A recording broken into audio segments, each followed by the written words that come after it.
Praise be to Allah, Lord of the universe. Assalamu alaikum. Before starting of my online class, I would like to welcome all of the students for participating in this class. Dear students, how are you? I hope that you are well by the grace of Allah. I am also fine. I am Sheikh Abdul Qadir. I am assistant teacher of English, Al Jannat Islamic Education Institute, Jagannathpur, Sunamganj, Sylhet. Today, I will take English second paper for the students of classes 9-10. Today's topic is narration. Now we are going to discuss about narration. Narration শব্দের অর্থ হচ্ছে উক্তি বা বক্তব্য। narration শব্দের অর্থ কি? উক্তি বা বক্তব্য। আচ্ছা, narration কাকে বলে আমরা কি জানি? narration সংজ্ঞা হচ্ছে কোনো বক্তার বক্তব্য অন্যের নিকট প্রকাশ করাকে বলা হয় narration। যেমন করিম রহিমকে বলল, আমি এখন একটি পত্র লিখিতেছি, এটি হচ্ছে একটা narration। narration দুই প্রকার, ডিরেক্ট narration, অন্যটি হচ্ছে ইনডিরেক্ট narration। ডিরেক্ট narrationের অর্থ হচ্ছে প্রত্যক্ষ উক্তি, ইনডিরেক্ট narrationের অর্থ হচ্ছে পরোক্ষ উক্তি। আচ্ছা, আমরা জেনে নেই প্রত্যক্ষ উক্তি কি। কোনো বক্তার বক্তব্য যখন নিজের ভাষায় প্রকাশ করে তখন তাকে বলা হয় ডিরেক্ট narration। আর ইনডিরেক্ট narrationটা হচ্ছে কোনো বক্তার বক্তব্য যখন তার নিজের ভাষা প্রকাশ না করে অন্যের ভাষায় প্রকাশ করা হয় তখন তাকে বলা হয় ইনডিরেক্ট narration বা পরোক্ষ উক্তি বাংলায় বলা হয় যেটা। সাধারণত পরীক্ষায় ডিরেক্ট narration দেওয়া থাকে, করতে হবে ইনডিরেক্ট narration। ডিরেক্ট narrationে দুইটা অংশ থাকে, যেটাকে আমরা আমরা বলতে পারি parts of direct narration। Direct narrationে দুইটা অংশের মধ্যে একটি অংশ হচ্ছে রিপোর্টিং বার বা বলা হয় আরবি। রিপোর্টিং এর প্রথম অক্ষর আর ভার্বের প্রথম অক্ষর বি। রিপোর্টেড অন্যটি হচ্ছে রিপোর্টেড স্পিচ বা আরএস। রিপোর্টেড এর প্রথম অক্ষর হচ্ছে আর, স্পিচের প্রথম অক্ষর হচ্ছে এস। এখন আমাদের জানতে হবে রিপোর্টিং বার কাকে বলে, রিপোর্টেড স্পিচ কাকে বলে। আমরা এখানে লিখে রেখেছি রিপোর্টিং বার, যা আমরা এখন থেকে বলবো আরবি। যেখানে তোমরা আরবি পাবা সেখানে ওটা কি তোমরা বলবা রিপোর্টিং বার। তো রিপোর্টিং বার এর সংজ্ঞাটা কি, কিভাবে তোমরা রিপোর্টিং বারটা চিনবা? রিপোর্টিং বার হচ্ছে ইনভার্টেড কমার পূর্বের যে বারটি থাকে সে বারটিকে বলা হয় রিপোর্টিং বার। দ্বিতীয় কথা হচ্ছে রিপোর্টেড স্পিচ। ইনভার্টেড কমার ভিতরের যে অংশটি আছে সেই অংশটিকে বলা হয় রিপোর্টেড স্পিচ। বলছিলাম রিপোর্টেড স্পিচ বা reporting bar. Dear students, I have given example for understanding. You can look at the whiteboard. Karim said to me, I am writing. করিম আমাকে বলল আমি লিখতেছি। এখানে আন্ডারলাইন করা আছে ইনভার্টেড কমা, এটা হচ্ছে ইনভার্টেড কমা। ইনভার্টেড কমার যে ভিতরের অংশটা এটাকে বলা হয় আরএস, অর্থাৎ রিপোর্টেড স্পিচ। এর পূর্বের যে বার সেড টু, এটা হচ্ছে রিপোর্টিং বার। তাহলে আমরা সংজ্ঞার মধ্যে বলেছিলাম ইনভার্টেড কমার ভিতরে অংশকে বলা হয় রিপোর্টেড স্পিচ। ইনভার্টেড কমার ভিতরে অংশকে বলা হয় রিপোর্টেড স্পিচ বা আরএস। এর পূর্বের যে বারটি আছে সে বারটিকে বলা হয় আরবি। চলো আমরা জেনে নেই ডাইরেক্ট থেকে ইনডাইরেক্ট করতে হলে পাঁচটি জিনিসের পরিবর্তন করতে হয়। ডিয়ার স্টুডেন্টস, তোমরা জেনে নাও। You can write down on your exercise paper. This point is very important for learning narration. 5 steps to change direct narration to indirect narration. Look at the whiteboard. Every students, most important points you can note down on your exercise paper for understanding. First step, repeating bar change করতে হবে। Direct থেকে indirect narration করতে হলে পাঁচটা জিনিসের পরিবর্তন করতে হবে। প্রথম যে জিনিসটা হচ্ছে রিপিটিং বার চেঞ্জ করা বা আরবি পরিবর্তন করা, রিপিটিং বার চেঞ্জ করা বা আরবি পরিবর্তন করা। দ্বিতীয় স্টেপটা হচ্ছে কানেক্টিং ওয়ার্ড বসানো বা লিঙ্কার ওয়ার্ড বসানো, কানেক্টিং ওয়ার্ড বা লিঙ্কার বসানো। তৃতীয় নম্বর যে পয়েন্টটা হচ্ছে, তার যে পয়েন্টটা সেটা হচ্ছে পার্সন পরিবর্তন করা। 4 নম্বর যেটা হচ্ছে টেন্স চেঞ্জ করা, 4 নম্বর হলো টেন্স চেঞ্জ করা। 5 নম্বর হচ্ছে অ্যাডভার্বিয়াল ওয়ার্ড বা নিয়ারেস্ট ওয়ার্ডের পরিবর্তন করা। স্টুডেন্টস, ডাইরেক্ট থেকে ইনডাইরেক্ট ন্যারেশন করতে হলে 5টি জিনিসের পরিবর্তন করতে হয়। আমরা এখন আলোচনা করব। Now I will discuss first step, repeating bar change করা। রিপিটিং বার চেঞ্জ করতে হয়, রিপিটিং বার চেঞ্জ। আরএস বলতে বোঝাচ্ছি এখানে রিপিটেড স্পিচ। আরএস এর সেন্টেন্স অনুযায়ী আরবির পরিবর্তন করা হয়। আমি একটা কলাম হোয়াইটবোর্ডের মধ্যে আঁকলাম। এখানে লেখা আছে রিপিটেড স্পিচ, আরবি চেঞ্জ করা অর্থাৎ রিপিটিং বার পরিবর্তন করা। কি কি হবে? রিপিটেড স্পিচ অ্যাসার্টিভ সেন্টেন্স 5 প্রকার, সেন্টেন্সালি সেন্টেন্স 5 প্রকার, ঘটনা অনুসারে সেন্টেন্স 5 প্রকার।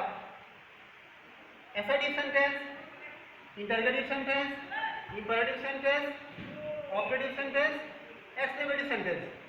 অ্যাসার্টিভ সেন্টেন্সের আরবি যখন আমি ইনডাইরেক্ট করব, অ্যাসার্টিভ সেন্টেন্সের রিপিটিং ভার্ব হবে সে, সেড, টেল, টোল। ইন্টারগেটিভ সেন্টেন্সের রিপিটিং ভার্ব হবে আস্ক, আস্কড। ইম্পারেটিভ সেন্টেন্সের রিপিটিং ভার্ব হবে উইদাউট টু থাকলে হবে সাজেস্ট, সাজেস্টেড। আমি শুধুমাত্র সাজেস্টেড লিখেছি। Propose, proposed. উইথ টু হলে request, requested. Advice, advised. Order, ordered. আমি এটা লিখি নাই, তোমরা লিখে দিবা। অপারেটিভ সেন্টেন্সের রিপিটিং ভার্ব হবে ইনডাইরেক্ট করার সময় pray, prayed. Wish, wished. Exclamatory sentence indirect করার সময় রিপিটিং ভার্ব হবে এক্সক্লেম উইথ জয়। তোমরা আলাদা আলাদাভাবে লিখবা যখন তোমরা ডাইরেক্ট থেকে ইনডাইরেক্ট ন্যারেশন করবা। এক্সক্লেম উইথ জয়, আবার লিখবা exclaim with sorrow, exclaim with grief, exclaim with wonder. Dear students, direct থেকে ইনডাইরেক্ট করতে 5টি জিনিসের পরিবর্তন করতে হয়। আমরা প্রথম যে স্টেপটা এটা পরিবর্তন করলাম। এখন যে সেকেন্ড স্টেপ যেটা আছে এটা আমরা কি এখন দেখাবো। কানেক্টিং ওয়ার্ড বসানো। আরএস এর সেন্টেন্স অনুযায়ী কানেক্টিং ওয়ার্ড বসানো হয়। রিপিটেড স্পিচ, কানেক্টিং ওয়ার্ড কীভাবে আমি পরিবর্তন করবো একটা চার্টের মধ্যে তোমাদেরকে দেখানো হলো বোঝার জন্য, বুঝতে তোমাদের ইজি হবে। অ্যাসার্টিভ সেন্টেন্সে কানেক্টিং ওয়ার্ড হবে দ্যাট। সবসময় মনে রাখবা অ্যাসার্টিভ সেন্টেন্সে কানেক্টিং ওয়ার্ড কি হয়? দ্যাট হয়। ইন্টারগেটিভ সেন্টেন্সে কানেক্টিং ওয়ার্ড কি হবে? তুমি এটাকে বলতে পারো কানেক্টিং ওয়ার্ড বা লিঙ্কারও বলতে পারো। ইন্টারগেটিভ সেন্টেন্সে অক্সিলারি ভার্ব দ্বারা যদি শুরু হয়, ইন্টারগেটিভ সেন্টেন্সটা ডাইরেক্ট ন্যারেশনে ইনডাইরেক্ট করতে হলে তুমি অক্সিলারি ভার্ব দিয়ে শুরু হলে তোমাকে ইফ দ্বারা শুরু করতে হবে। যদি ডব্লিউ যুক্ত ওয়ার্ড দ্বারা শুরু হবে বাক্যটি ইনডাইরেক্ট ন্যারেশন, ডাইরেক্ট ন্যারেশন তুমি ইনডাইরেক্ট করতে হবে কি? যে ডব্লিউএস যুক্ত ওয়ার্ডটা থাকে সেই ওয়ার্ড দ্বারা তোমাকে ইনডাইরেক্ট ন্যারেশন করতে হবে। এটা ওয়ার্ড থাকলে ওয়ার্ড দিয়ে করবে তোমরা, ইফ তখন আর ইফ বা ইফ হবে না। ডব্লিউএস যুক্ত ওয়ার্ড দ্বারা যদি ন্যারেশন থাকে, ডাইরেক্ট ন্যারেশন থাকে, তুমি ইনডাইরেক্ট করো, তাহলে যে ওয়ার্ডটা থাকবে ওয়ার্ড থাকলে ওয়ার্ড দ্বারা ওয়ার্ড দিয়েই করতে হবে, হু থাকলে হু দিয়েই করতে হবে। ইম্পারেটিভ সেন্টেন্স, ইম্পারেটিভ সেন্টেন্সের কানেক্টিং ওয়ার্ড যেটা উইদাউট টু হলে টু বসে। উইদাউট টু হলে কি বসে? টু বসে। উইথ টু হলে দ্যাট বসে। যাই হোক, অবজেক্টিভ সেন্টেন্স, অবজেক্টিভ সেন্টেন্সের কানেক্টিং ওয়ার্ড হচ্ছে দ্যাট। কি ওয়ার্ড? দ্যাট। এক্সক্লেমেটরি সেন্টেন্সের কানেক্টিং ওয়ার্ড হবে দ্যাট। তাহলে আমরা কয়টা জিনিস পেলাম? অ্যাসার্টিভ, অপারেটিভ এবং এক্সক্লেমেটরি সেন্টেন্সের কানেক্টিং ওয়ার্ড কি হবে? দ্যাট হবে। সবাই মনে রাখবা, অ্যাসার্টিভ, অপারেটিভ এবং এক্সক্লেমেটরি সেন্টেন্সের কানেক্টিং ওয়ার্ড কি হবে? দ্যাট।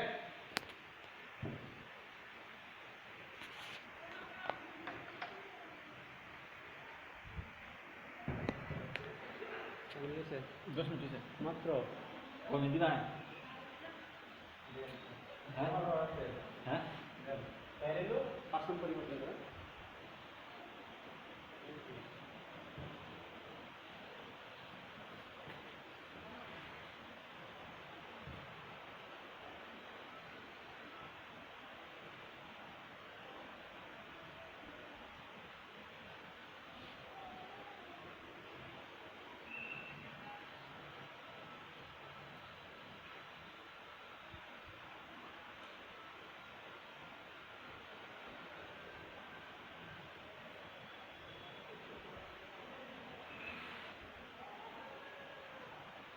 আমরা কি রইব না এটা কিনা?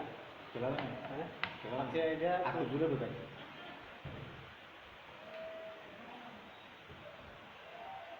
পার্সন পরিবর্তন, পার্সন চেঞ্জ।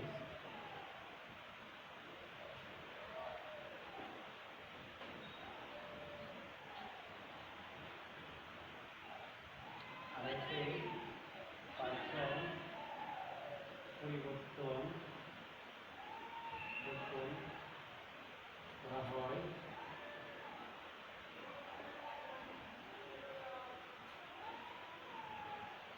রিপোর্টিং ভাগে, রিপোর্টিং ভাগে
ये बेबी दस बार मेरे को समझे आई बात पे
কোনো গেলে করো হাত লম্বা হন লাগবে না কোনো গেলে করো ভাই আচ্ছা আমি শুরু করি হারিয়া কোনো গেলে আমি এক দুই দিন করে গেলাম হ্যাঁ হ্যাঁ এক দুই দিন করে মানে কোনো গেলে আমি মানে আমি বাইরে নেই হ্যাঁ হ্যাঁ বিশ্বাস করে বলতে হন হ্যাঁ, হ্যাঁ। বিশ্বাস করে বলতে হন এটা তৈরি পারি না না তো কি দেব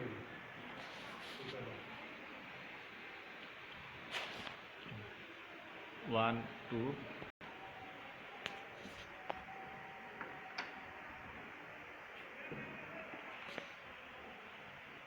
ডিয়ার স্টুডেন্ট 4 নম্বর পয়েন্টটা হচ্ছে টেন্স পরিবর্তন করা রিপিটিং ভার্বটি যদি present indefinite tense present perfect future indefinite টেন্সের হয় তাহলে আরএস এ টেন্সের কোনো পরিবর্তন হবে না অর্থাৎ মোস্ট ইম্পর্ট্যান্ট একটা পয়েন্ট এটা অবশ্যই তোমাদের মেমোরাইজ করতে হবে রিমেম্বার রাখতে হবে রিপিটিং ভার্বটি যদি কয়টা টেন্স তিনটা টেন্স রিপিটিং ভার্বটি যদি present indefinite tense present perfect and future indefinite টেন্সের হয় তাহলে আরএস এর টেন্সের কোনো পরিবর্তন হবে না এটা তোমাদের মাথায় রাখতে হবে টোটালি মাথায় রাখতে হবে না হলে তোমরা নেরেশন পারবো না 2 নম্বর জিনিসটা হচ্ছে নেক্সট আমি কি রেখেছি দেখো রিপিটিং ভার্বটি যদি আবার বলছি present indefinite tense present perfect future indefinite টেন্সের হয় তাহলে রিপিটেড স্পিচের টেন্সের কোনো পরিবর্তন হবে না আর যদি রিপিটিং ভার্বটি পাস্ট টেন্সের হয়